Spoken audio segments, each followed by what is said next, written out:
à l'éducation est un droit humain fondamental qui est reconnu dans la plupart du monde.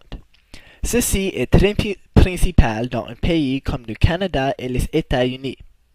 Dans ces endroits, la plupart des enfants vont passer par une éducation primaire, normalement une école élémentaire, puis un enseignement secondaire. Ensuite, l'étudiant doit choisir si oui ou non d'aller à un collège ou une université. Toutefois, au Québec, le système fonctionne différemment. Au Québec, après avoir terminé les études secondaires, les élèves auront la possibilité d'assister à un cégep pendant 1 à 2 années. Mais qu'est-ce qu'un cégep? Le mot cégep est un acronyme pour Collège d'enseignement général et professionnel.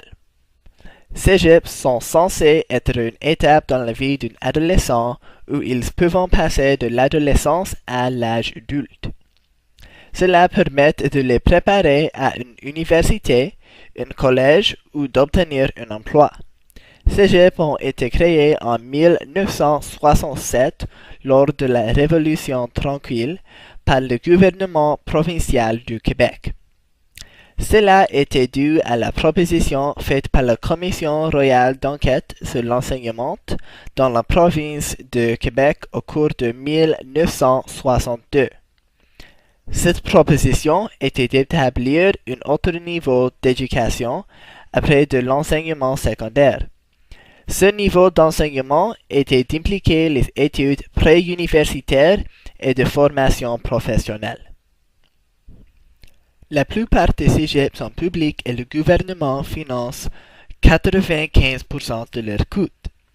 Cette éducation après le secondaire est plus accessible à la population comme le nombre de personnes qui ont reçu une éducation de niveau collégial a augmenté de 21,6% depuis 1976.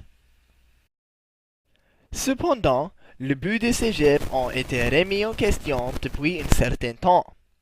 Le système a connu de nombreuses réformes depuis sa création, comme le rapport Roquette sur le système scolaire collégial en 1970, où le programme a été modifié pour inclure des choses comme les mathématiques et les sciences naturelles.